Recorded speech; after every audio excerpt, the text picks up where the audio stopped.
Mamatay din sila. Yun na nga eh, yun na nga eh. Oras nila yun eh.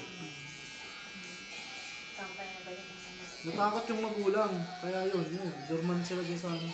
Oras lang din yun. Dorman saka bodyguard. Yung kinalabasan nila.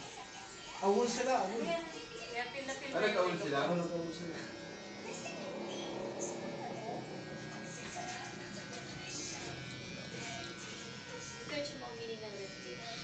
Bagay naman sa'yo. Yung isa Marines, yung isa. Kasi pag nagsundalo ka, training nyo para sa gera. Tapos Kaya nga, yun na nga eh. hindi ka sasabit ka pa. sila. Yung ano lang din. Kaya nga training para mahanda kayo eh. Wala eh, ayaw ng magulang ko eh. Hindi Sabi ng iba eh. Hindi naman kayo isasabak nung wala kayong training. Natakot kasi yung magulang.